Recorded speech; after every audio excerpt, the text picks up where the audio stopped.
বৃত্তটা দেখলাম, আর এই যে বৃত্তটা হাতে আছে এটা কি সেই একই রকম?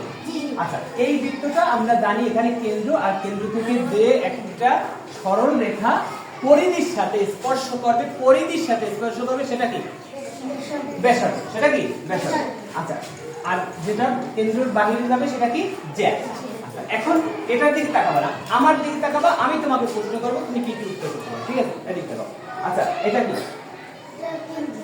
এই ঠিক আছে? আচ্ছা, এখান থেকে যদি এই কেন্দ্র থেকে যদি আমি একটা রেখা টানি, এটাকে কি বলে? এটা কি বলে? এই ব্যাস। ঠিক আছে? আচ্ছা, কেন্দ্র থেকে আমি একটা সরল রেখা পরিধি বরাবর নিলাম, এটা কি হবে? ব্যাসার্ধ। হয়েছে? এবার ঠিক আছে? আচ্ছা, যদি এই কেন্দ্র থেকে এই সরল রেখাটা অর্থাৎ এই পরিধি থেকে কেন্দ্র বেদ করে যদি আরেক এই পাশের পরিধিতে স্পর্শ করে তখন এটাকে কি বলবে? ব্যাস। আচ্ছা, দেখো এখানে এই যে মাঝখানে যে কেন্দ্রটা, এখান থেকে যদি স্পর্শ না পারে, আমি এখান থেকে একটা দিলাম, তাহলে এটাকে কি বলে? এটা কি বলে? এই ব্যাস না জ্যা? কোনটা? এই তুমি কি বলছো এটা? ঠিক আছে, এখানে আসো।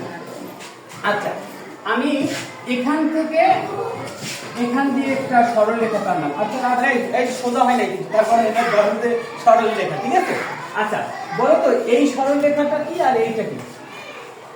এটা হচ্ছে জ্যা আর এটা হচ্ছে ব্যাস।